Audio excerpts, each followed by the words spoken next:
Hey, you're listening to Abyss Gazing, a horror podcast where we celebrate all things spooky and mental health. I'm your co-host, Mark. I'm your co-host, Josh. And who do we have with us today, Josh? Today we're joined by TikToker Brit. I'm just gonna. I can't never pronounce her name. I want to say Bunula, but I know that's not right. It's And I know that's Bunnicula. Bunnicula, and I know that's why Mark passed it over to me because I suck with names. How are you doing? I'm doing great. How are you? Oh, I'm good. good Mark.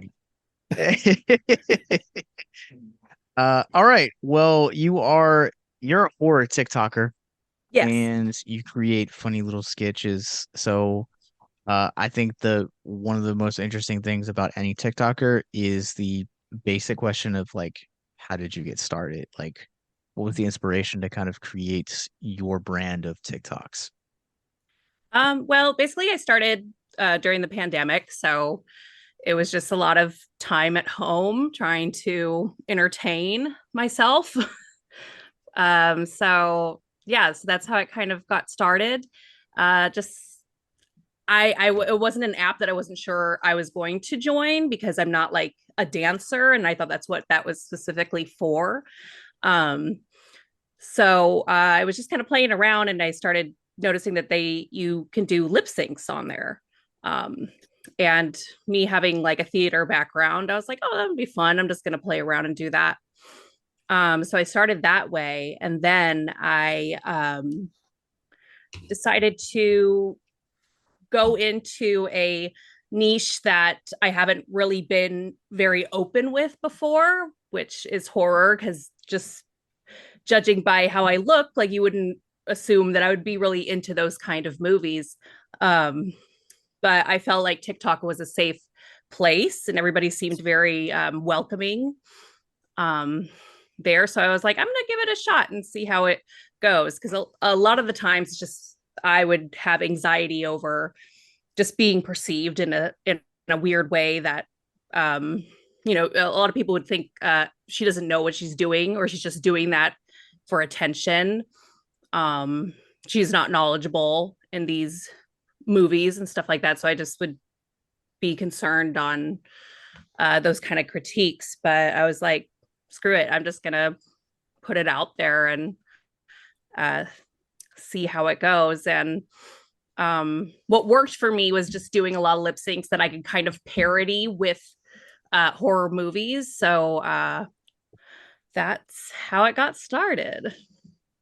It's really interesting hearing you talk about like the the horror community because if you guys don't know, uh like just from her channel, you're very like bubbly personality. You remind me of my friend Kelly, who is uh a great romance author that everyone should go check out. And yeah, go check out our episode of Clock we did whack when Mark was on leave of absence.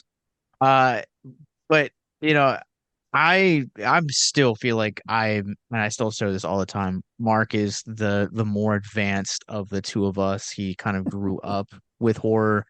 I just kind of got into it once I was an adult, and I had those like same like kind of like reservations about it to where it was kind of like I get it, like people kind of gatekeep a little bit, but like I feel like horror is this like wide open like world, and you have to kind of like find the niche that like allows you to kind of like welcome. And for you, I feel like at least from just watching, being a fan of the channel, it definitely seems like horror comedy is definitely kind of the place where you kind of seem to excel. If you guys are on Yes. Patreon, you guys can see the videos right now, but she has Elvira, she has a Playboy of the cone heads behind her. So like Yes. uh Lots yeah, of different stuff. Beetlejuice. Yes. So yeah, I kind of went into it that direction because I just was inspired, Elvira, and then I would just add in like who other um what's the word, like muses I could use, and it would be like Anna Nicole Smith and Pamela Anderson and um things in that nature, and just kind of turn it into like a horror comedian in that sense. And that's just where I kind of live and, excuse me, flourish in that realm. So, and yeah, and other places like Up All Night with what's his name, Gilbert Gottfried, and I want to say, is it Rhonda? So it's so it's like people like that I was like, oh, okay, yeah, this is where I can kind of funnel my own personality into it. Since like with having ADHD, it's hard for me to just always retain a bunch of information. So just me going on and being like other horror talk creators talk about movies, it's difficult for me. So I'm like, I just got to find a way to make this work with everything that I love. And I think it's working out. I'm really entertained by the channel. So Mark, go ahead. I was going to say, in all fairness, Elvira got a lot of people into horror and other things. So it's understandable. Yeah. Is Elvira really what got you into it, or was it a specific movie, or how did that all I've always been interested in horror movies ever since I was a kid. My parents weren't really big into that kind of genre, but I was always kind of drawn to that section of like Blockbuster or 5-Star Video or whatever. I was always drawn to go over and see all the cover art, and it was very intriguing and very enticing. So being a kid that like I wouldn't be allowed to rent those movies, I would have to kind of wait till like the Halloween season, and maybe something would be on television and I can maybe get a glimpse of that here and there. Of course, like Beetlejuice was a big thing for me as a kid. That was probably my first horror-esque movie that I saw. So I've always been just a big Beetlejuice fan. And then like as I got older into middle school, high school, with like sleepovers and this and that, I got more into seeing a lot more of the movies. I haven't seen everything, obviously, but yeah. So now it's fun now as being 36. Now I'm collecting a lot of the VHS covers that I was in love with as a kid. And it's very nostalgic for me. But yes, awesome. Elvira was another big inspiration from just like kind of seeing her on TV and commercials and things like that as a kid in the 90s.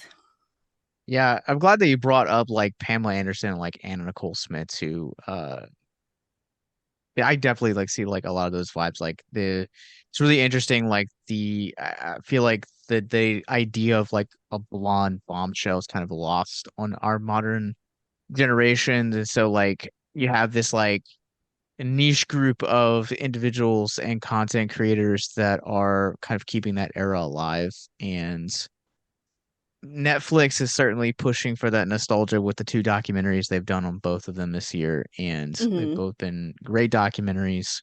But I really like that, and like kind of like that idea of that world meeting horror. And I think what Elvira has really done, and like even Joe Bob Briggs as well, is that you've essentially aspired, like, you know, in a land now of content creation, you essentially have a million Joe Bob Briggs and a million Elviras, to kind of like also kind of give their spin on, classic horror movies like the one we're here to talk about today. Yeah, exactly. Frankenhooker. Well, look, I will say that this was my pick for one. For two, I know this is Lovecraft July, and this definitely has more in line with Mary Shelley. I definitely understand that now after our episode that we did a couple weeks ago on Reanimator. But Mark, this movie's fantastic. Like, yeah, look, me and Kate were watching it last night. Like, how did we come up with Frankenhooker being a Lovecraft-inspired movie when it's very clearly Frankenstein? Frankenstein. What was that, Young Frankenstein, that they kept calling him Frankenstein? Yeah. I think so. So, yeah, I had never seen it. Kate had seen it when she was younger, and apparently that was her Halloween costume one year, which is amusing. That's Um, amazing. That is really awesome, actually. so yeah, it was one of the few times we've watched something that's not brand new. That's a first time for me. Oh man, man, I popped that cherry and took that V card. Oh right, let's go. I so Patty Mullen was actually at a convention that we covered a couple years ago, and I had never seen this movie and really, really wanted to after kind of just hearing a lot of people that I interacted with that weekend being like, yeah, it's such a funny comedy, and I sat down and watched it last year, and this movie is so delightful. I just bought it. Synapse put out a great Blu-ray of it. The light up like voice activated VHS copy is like one of my holy grails that I eventually would like to get. I love this movie. This movie is so goofy, it's so weird, and I think it's the first trauma movie we've actually covered on here. It might be. I do know that we turned around like immediately and watched The Toxic Avenger because neither one of us had seen that either. But Britt, you were really excited to join us for this when I pitched you Yes. the idea of it. I just what is your kind of relationship been with this movie? I honestly I just watched it for the first time like last year, or it might have been 2 years ago. I had never seen it before, and someone had recommended it, and so I got it off of, I think it was on, well, now it's on everything that's free, like Freebie and Tubi and stuff like that. But I think I got it off Amazon and watched it, and I just fell in love with it. It's so fucking funny. And it's so stupid, and it's so like B-side kind of movie. But it was just everything that I am about. It was just cream of the crop for me.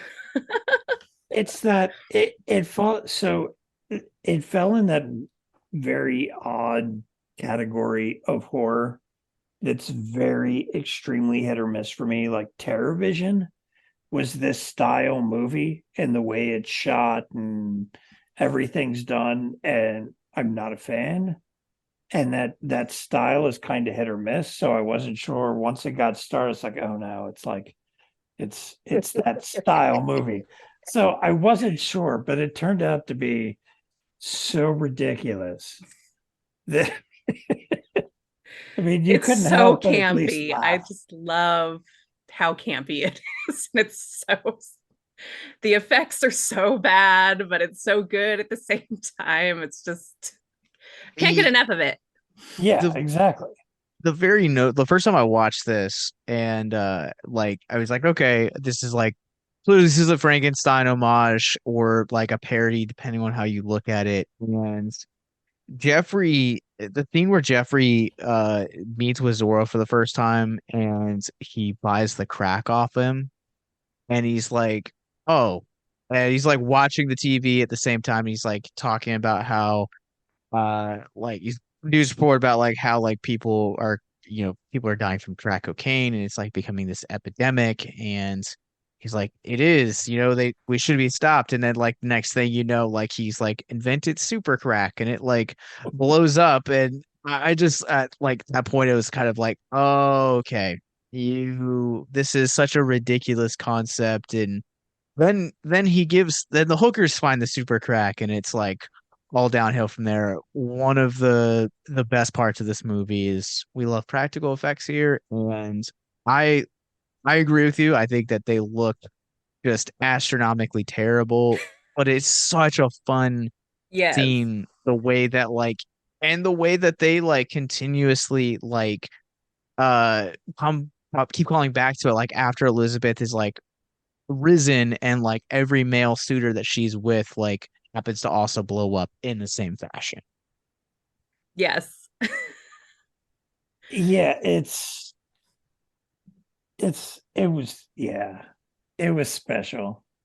It had so it had the effects that we love, but at the same time, they were cheesy enough that it was like, this is ridiculous. But it was done well enough that it was, this is kind of awesome. So it was that nice blend of cheese and camp and over the top and fun and Frankenhookers. All So, right. Yes. Look, well, before we get too like deep into this, can I like just like ask like when they were like pitching the idea for how the antagonist of this movie in Zora was gonna look, they were like, if Hercules and Freddie Mercury had an offspring, that's the idea of the character design we want. Because I mean, like when he's like sitting there talking to the clerk at the hotel and he's just like pacing back and forth, he's like, I need my girls, where they at? And like I literally just could not see anything but like Freddie Mercury's Live Aid performance in that little pace that he does. I Yes. don't know if anyone else got it, but like that's what I get every time I watch this movie. Yeah, I see that. It's like sweaty back, but he's like muscly. So yeah, a little bit, little Freddie Mercury right there. yeah. What you talking Zorro? What was his name? Yeah, Zorro? Zorro, Zorro, man. the pimp. Yeah, it was. So there were characters in the movie, and I think he was one of them that had voiceovers that didn't fit the character, and he might have been one of them.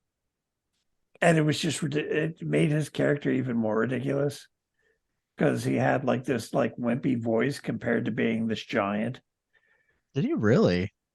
I don't know if he was voiced over or that was his real voice. If it wasn't voiced over, I felt sorry for him. So there's an arrow originally when this movie got a prestigious uh Blu-ray like originally it was done by Arrow. Synops just put out one this year. And Arrow had a like a mini making of like documentary called Your Head's on a Plate. And I tried so hard to find this making of featurette and could not find it anywhere. Yeah. So I am not surprised that there are just random facts out there like that.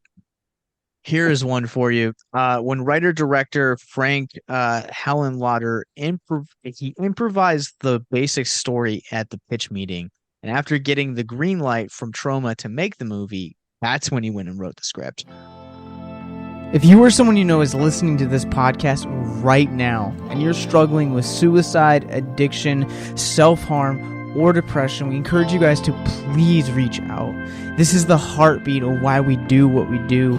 Suicide is currently the 10th leading cause of death in the United States, and as of this recording, there are 132 suicides that take place each and every day on American soil. And when you scale back internationally, there are 800,000 successful suicides. That is one death roughly every 40 seconds. So if you or someone you know is struggling, you guys can go to victimsandvillains.net/hope. That resource is going to be right in the description wherever you guys are currently listening or streaming this.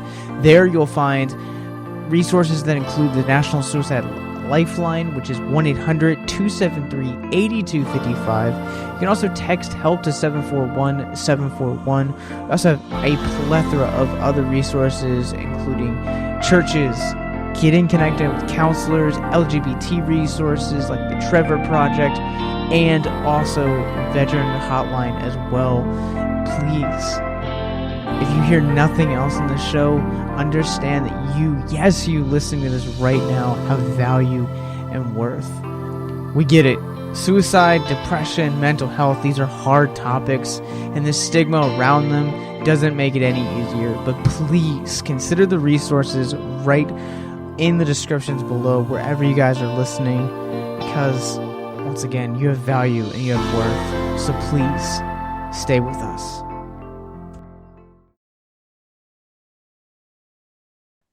I heard about that. One of the hookers was actually a porn star. You know, that doesn't surprise me.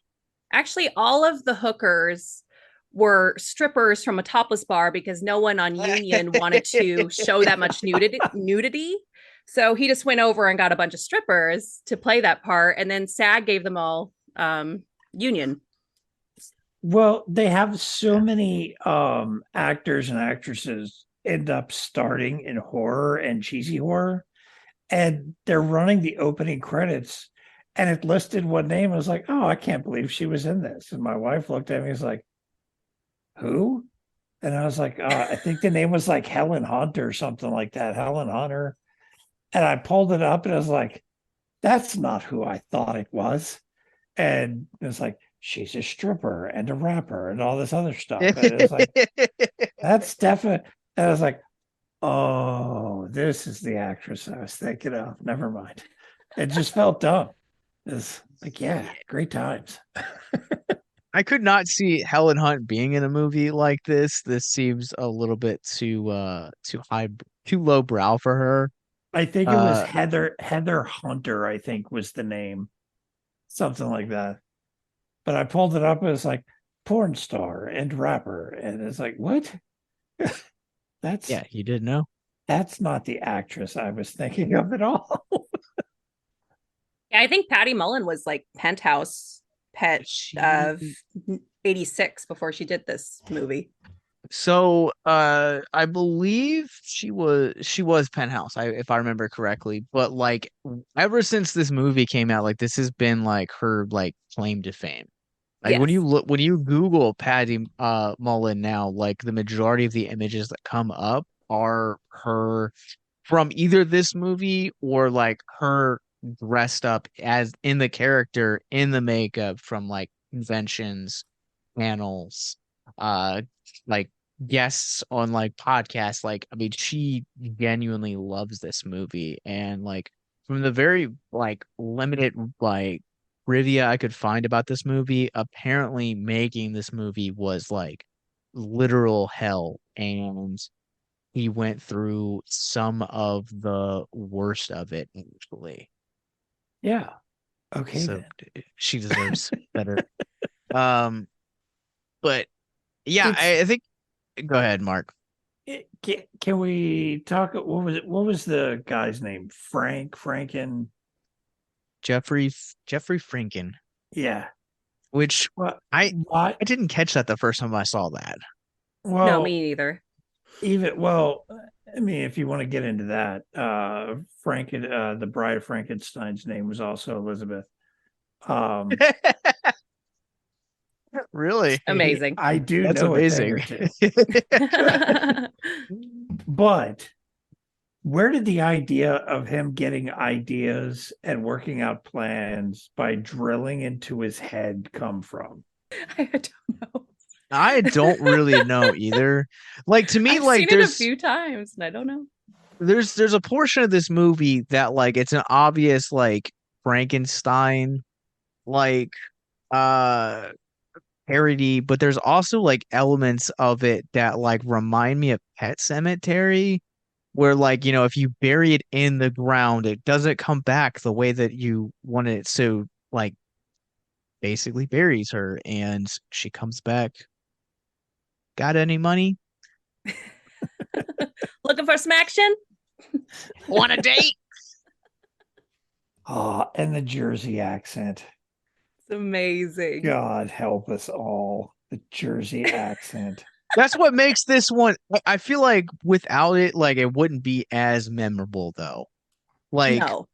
Jersey accents are like so distinct and like you know, given how kind of lucky Frank Henenlotter like came into this production, like I don't think that it would be the same had I don't think it would have the lasting impact it would have if it wasn't for the accent. I agree. I think it just makes it even more interesting and fun. I have things I want to say, but I may piss off audience, so I can't. Why do we have Mark, to watch movies like this? Mark, it's okay to have thoughts, man. You know, we live in the land of the free, so Share your thought. Share your We thoughts. do, but I mean, it's one of the Jersey accent is like nails on a chalkboard. Also, I can edit this out just so you are aware. So if it's too offensive, I'll make the call and I'll edit it out. If you feel you're gonna lose friends. Oh, it wouldn't be the first time I've done something like that. No, it's so the Jersey accent bugs the crap out of me. And it's like nails on a chalkboard. And it would come and go with some of the characters. You'd hear one character talking like a normal human being, and then like 2 minutes later, they had a Jersey accent for like three sentences, and then they didn't. And it was just back and forth. And yeah, So I think the reason what that is I think that a large portion of this cast is a mixture. This is supposed to be like New York, is where I yeah, took it. And like New York is really close to Jersey, so much so that like when we've done New York Comic Con in the past, some of us have actually stayed in Jersey and then just taken the bridge over. Um, and like I think a great kind of sequence to like talk about specifically that like backs that up is the scene where Jeffrey comes in and he pulls up next to the subway entrance and like he's going to like talk to people in the street about like if they had found Elizabeth, like that is to a T like what New York looks like at night. Um, so that's the reason why I think you have those accents kind of coming and going. I've never been to New York. I It's don't a have great any place. I don't have any desire to go to New York. I mean, I did just move to Mississippi, so that might explain a lot. Middle of nowhere, also, too, might add. not, not quite close, but not quite. The closest grocery store is a Piggly Wiggly. So, and that's like 15 minutes away. Or it's 10 of it's getting out of the neighborhood. So, yeah, It's not bad. it's kind of Um, nice. one of the things that I think this film, addresses very early on, I joked about this before coming into recording, is the there is some depth to this movie. Like it's not just like a slapstick kind of horror comedy, but one of the things that you see like very early on is Patty's introduction, like kind of how she Patty Mullen's character Elizabeth and how specifically she interacts with her family to the point where like they comment on like her weight. She says, for your own good, lay off the pretzels. And then they kind of parody that moment later on when she goes to the bar to find Zorro. And I love pretzels. yeah.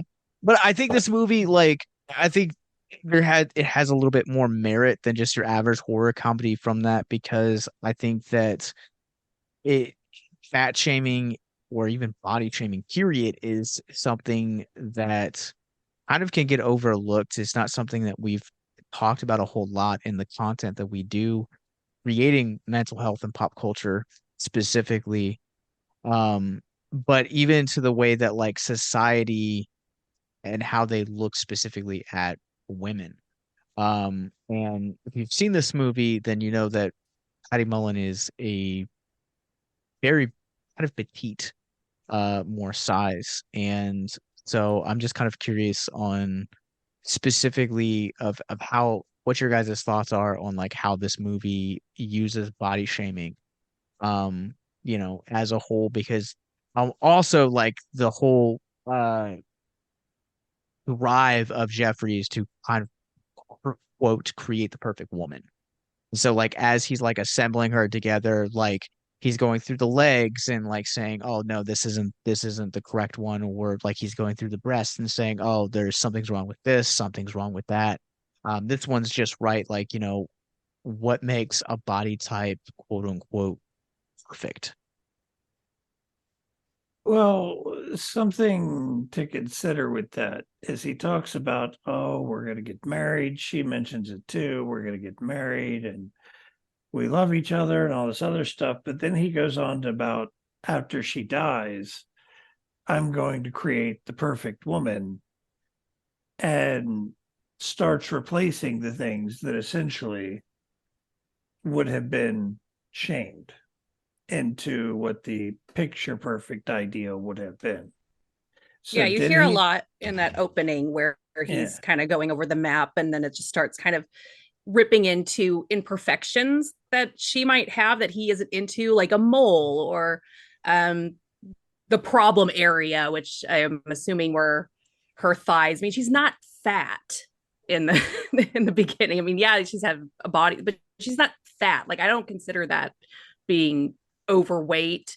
I'm plus size, so seeing that and been like, it's a little annoying to be like, oh, okay, that's what they were considering, just heavy. Um, Well, I also think it's interesting too, like, bringing back up the era of when this movie took place. And we talked about yes, earlier about specifically bringing up like 90s bombshells of Pamela Anderson and Nicole Smith. And one of the things that those Netflix documentaries touched on earlier this year is how there was this like expectation back in that time. And I think we're a little bit more accepting of it now because of platforms like Instagram, TikTok, and Twitter, OnlyFans, so on and so forth, where body positivity is really embraced. But in that time period, especially the time that this movie came out, and especially with Patty Mullen having a background with Hustler, it is very much like you had to have the petite waist and large bust and kind of very curvy legs, almost kind of like, I guess, like Betty Page is like kind of the best picture I could put to that. It's kind of what we would classify as quote the all American um girl of what you would look to. It's like if you didn't look like that, then you were labeled fat or you were shamed because of it. You had these very unrealistic expectations. And my wife has kind of talked about that also, like how that has impacted her mental health. Um, and I'll even be as vulnerable as to say is that like body dysmorphia is also something that like I've struggled with. I haven't shared that a whole lot, but it's definitely something that like looking at society and like what needs to happen, like it's definitely something that has like messed with my mental health a time or two. Well, by today's standards, Betty Page and Marilyn Monroe would be plus size. They yes, would. So just to But give that's an idea. yes, but that's demonstrating our growth. But this movie is very much a snapshot of its time frame and the expectations of what women should look like. And those expectations birthed an entire generation of women that grew up thinking that if I don't look like this model, then I'm fat. And you're probably not 9 times out of 10. yes. Yeah, definitely growing up in the 90s, early 2000s was like it was hard. So even now where it's a lot more accepting, it's yeah, I do struggle a lot with body dysmorphia and just can't get to a level of confidence where I'm glad to see younger generations are more embracing with their bodies. But yeah, it was difficult to kind of grow up and the images that you see on TV and movies, and it was just that was the beauty standards then. So even now, it's like I still struggle with if I'm meeting those expectations. At the same time, we look at it and we talk about the topic primarily in reference to women.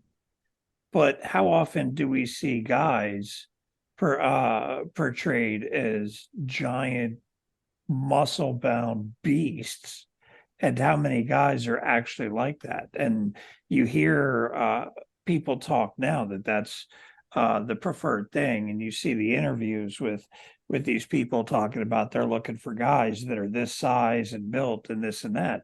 So it applies both ways. It's just generally only talked mainly about with females.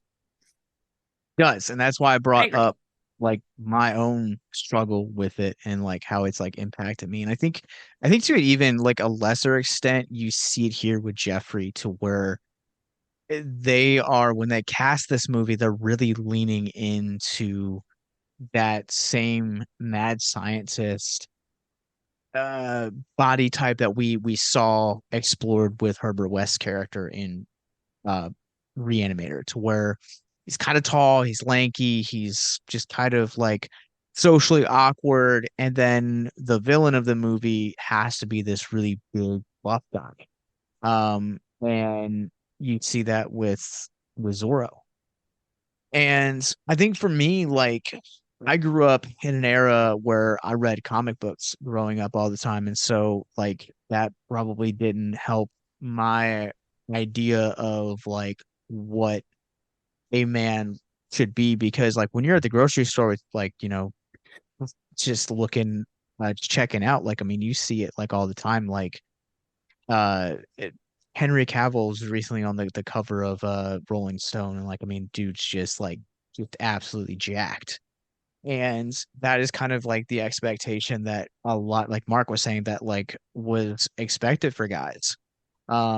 It's not until I think more recently where you have the idea of like the dad bod kind of coming into uh the public consciousness or conversation that we've really started to embrace the idea of all shapes and sizes are beautiful. Yeah, I agree on that. How would you guys like to help us get mental health resources into schools, conventions, and other events? Well, now you can. Simply go to patreon.com/victims and villains for as little as $1 a month. You guys can help us get mental health resources into current and upcoming generations, educate and break down stigma surrounding mental health, suicide, and depression. And you get exclusive content that you can't get anywhere else. And you guys can tell us which Nicolas Cage movie you want us to cover, and we'll do it. All it takes to get started is to go to patreon.com/victims and villains, or simply click the link in the episode description wherever you guys are currently listening or streaming this episode. Pick your tier and get started today. Yes, it's that simple. So quickly select the tier that you want and help us get hope into the hands of the depressed and the suicidal today.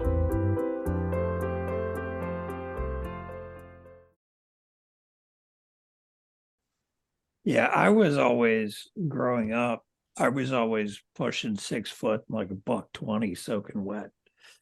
It wasn't until I got into my 30s that I actually finally was able to put on weight, and then I kind of blew up over the last few years. So it's for me, it's I've never really fit any of those body types, and I always got picked on and harassed for it. Being couldn't really play sports and didn't look like what everybody wanted. If I had a date, it's because I had to work for it. Couldn't go Yeah. out and flex and pick up any chick in sight. Yeah, I get that 100%. Like that's how I was, man. Like I was, and like now I feel like I'm more comfortable, because like in high school I always kind of felt like I was trying to like fit the mold of everyone, but now I'm tatted up. I'm a gothic freaking weirdo that, is in touch with like his feminine side, but like also like, spends his time, watching horror movies and doing uh, you know, just things that I love and things that I'm passionate about. And it took me a long time to kind of really be comfortable in that. And I feel like those societal expectations just kind of started to drift away like probably a few years ago. And so I return back to this notion of this idea of how much damage growing up with those expectations really have on you. I mean, like all three of us here have kind of talked about it, but there's an entire generation of kids that grew up in the 80s and the 90s and even the early 2000s that like are still to this day struggling with this idea of the perfect body image, quote unquote. Yeah, I agree with you on just like in this last year, I've been kind of getting a lot more comfortable with myself and just being expressively who I am and how I look. And I'm 5'10. I'm a giant woman. So just you take it or leave it. This is just who I am. And it's coming in doses to where I'm starting to feel more um truly authentically myself and comfortable with my appearance and all of that. So, I guess like I want to also like just kind of jumping off of that, ask this question of like, because I know for me, like I mostly like feel like I'm in a better place because I'm like more comfortable, but then like also I definitely have these like step back days where like I just feel like I'm not good enough, I'm not attractive, like I am too fat. Like Mark, you're gonna make fun of me because you do Are all you that all telling the time. are you telling me I'm too fat and you're just No, barely tall? no, You're you're because just tall. the last time that I said that I had like a day where I was like fat, you're like, bro, get out of here. You're not fat. And you shamed Oh, me for that. So oh, I was just gonna say you're just tall enough that you could probably use my dog as a horse. that's true. This is very true. I've tried and your dog did not like that. Yeah. But He's do you guys like ever he's like 5'2", and my dog is like giant, so dude, I'm like 5'4". close enough. Look, get out of Whatever. here. close Do enough. you guys ever find that like you guys have like days where like for as much progress as it feels like you make, like you just feel like you just backstepped a little bit? Oh, 100%. Like on I wouldn't say like on the daily, but yeah, I mean I struggle with depression, so I have days that are a little darker than others and um I'll get on a kick of like I'm just not doing as where I compare myself too much to others and I'm like I'm not doing enough. I don't have time to do as much as they can. The stuff I make is stupid. Like I could really just go on a big like self-deprecating spiral um and have moments of feeling like you know, throwing my hands up and being like I'm done, I don't want to do anymore, it's too much. um so yeah, definitely have times where it sucks, but I think that's also why I lean a lot into the comedy because that's how I deal with my stresses. So um it helps. It might be a coping mechanism, but it helps me. So I mean, my biggest issue is I just like food too much and I cook really well. Yeah, you So do. Can attest. last time Josh came over, I just got done smoking a chicken. nice. Stop, you're making me hungry. We're recording this before I've eaten I dinner, love so food. So I know what my issue is and I know where the problem comes from. And it's just sometimes it's hard to put down a fork when something tastes that good. And I, I haven't been able to fix that problem yet. So I just deal with it. I will also say too that like one of the another movie that like I grew up on that I feel like has really kind of like also mellowed me out with School of Rock. And Yes. there is a scene in there where one of the students is a plus size and she's like struggling with like body image issues. And Jack Black also being also plus size is like it's cool, man. Like I when I get out there, people love me. But here's the thing is that like I love food and I'm gonna do what makes me happy regardless of it. And I just I think that's such a like a beautiful like way to kind of like wrap that portion of the conversation up because it's like Mark's, Mark's a great cook and Mark's wife is heavily blessed to be eating Mark's food 7 days a week. Amazing. Um, but it also comes back to that statement from School of Rock is that like it's okay to have like the best of both worlds. I mean, I do have some pork chops marinating right now. Had a bag of charcoal on my back porch. All right, I'm coming down. Incredible. I'll be there in a few hours, Mark. Give me like a day and a half because I'll probably have to stop and sleep. I mean, I did it in 14 hours, so and you're 2 hours closer. This is true. And I had This a is dog very in the true. back seat I had to stop for. So you don't have any excuse. Get to driving. Chop chop. And I think that's another reason why I love the end of Frankenhooker, even though it's like completely outrageous. But it's just the ultimate revenge on, okay, you made me look this way, I'm gonna make you look this way and see how you feel with, a body that you didn't choose to have. And you'll be happy because we'll be together, right? So was it Yeah, really an act of revenge, or was it an act of this was the only way I could have my man back? I took it as an act of revenge because it's the same with the hookers kind of going after Zorro and their misshapen ness, which is fantastic. Such a great scene. I take it as much as it's trying to be like she also wants to be with him. It's kind of also like you kind of screwed me over, so you get the same, and we're just all gonna live together. So happy little family. See, I read it as a bit of both. Like I definitely understand like where Mark's coming from, but I also understand where Brittany's coming from. And like I I think that it is like she is revenge, but like also at the same time, like, they want to be together. Um, but the first time that I like watched that movie, like watched this movie and that scene came on and like camera slowly pans out, I was like, oh my God. Like I felt like that separation from your manhood like deep in my bowels, and I was like, oh nope, nope. Super uncomfortable.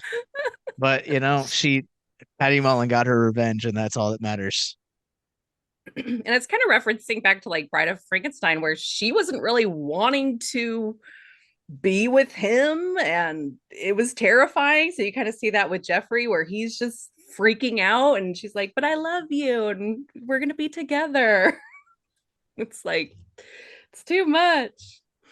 Yeah, I definitely agree. I think that like it is it's kind of yeah, I don't really know what to say. It's a great scene.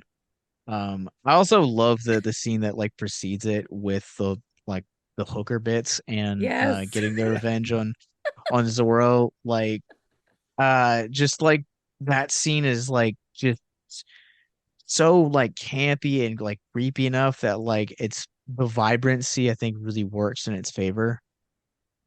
Yes. I love all the goo and slime and just however they create the different embodiments of putting parts together, kind of like the thing where it's just like different stuff. It's fabulous. Just morphed into some sort of creature. Yeah, and the way the parts just fuse to each other magically. Which yes. One of the best scenes. Is it like the torso that's like upside down, or it's like a head that's mouth, upside down and the mouth is like at the top? Yeah, it's like a crotch mouth on a torso with feet for arms, and it's like, is that a monster or somebody's fantasy? Look, I've come to this realization that like I told my wife this, that like the next like cake that she makes, like, give it be for Christmas, a party, my birthday. I just need her to put like fake human teeth in the cake, because no matter what you do, if you put fake human teeth in any cake, it just or like any surface really, it just automatically looks creepy as fudge. Like, dude, forget about it. All right, well, I will wrap this up with one more trivia. So this movie cost a whopping $1.5 million, making it Helen and Lauder's most expensive film at the time. But there were some budgetary issues. The producers told him that they used up all of the allotted funds for the pyrotechnics during the exploding hooker scene, which he replied, "How the heck am I gonna film the lab scene?" He ended up calling it a favor to do some, quote, unlicensed pyrotechnics, end quote. For the shoot, Lawrence recalls the guy finishing up the set and telling me, "Don't worry, it's maybe safe." The exploding It's hookers. crazy. I love that all of their budget for this movie went to that like one particular scene, and like I'm curious if it's like Did they just the spend? Did they go dumpster diving for mannequins and just spend it all for explosives? Is that how they pulled that off? that's what this like trivia bit reminds me of. Like, but then like I'm also like, what happened to like the two guys that like Elizabeth like tried to woo in the hotel and in the bar? Like, does that also count for that pyrotechnics budget, or no? Yeah. I don't think so. Who knows? Well, I think that's But gonna yeah, do it for. the hooker scene was It's a so great. I blast. love that scene. It was I classy. It's It crazy to is think classy. that for them to keep it an R rating, it could only be 6 hookers exploding instead of 7, because they did originally have 7, so they had to knock one out. So they could That is keep the R also rating. that's funny to me. It's kind of almost like, I don't know if you guys know this. This is a random fact for you, but apparently in Texas, it is illegal to own more than 6 dildos. So I I didn't don't know know. that. I don't know how you Interesting. registrate that, but I also don't know like what the difference between like a sixth naked girl and a seventh naked girl is for the MPAA. But Yeah. Apparently, it's the number of boobs. There's a lot. There's a lot in that Yeah. movie. And on that note, I think this is gonna do it for us on this exploding conversation on Frankenhooker. But Brittany, where can people follow you online? You can follow me on TikTok and Instagram, and now on Threads at the same handle, Brittany, BRITTANY. BUNNICULA.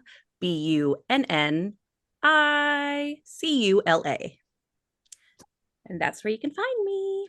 Yeah, we'll provide a link in the descriptions below. Mark, where can people follow you? I am painting again, finally. Should have some new stuff up soon. Don't give me shit, child. I mailed it. It's already on the way to you. I have my miniature painting on Instagram. Just I should be updating soon. I finally got everything up. I'm working on a kind of a warm-up model because I haven't painted in a few months because of moving and all that crap. But titanium juggernaut painting on Instagram. Instagram. Nice. All right. Well, I am only active on Letterboxd, so you guys can go to and follow me at Captain Nostalgia.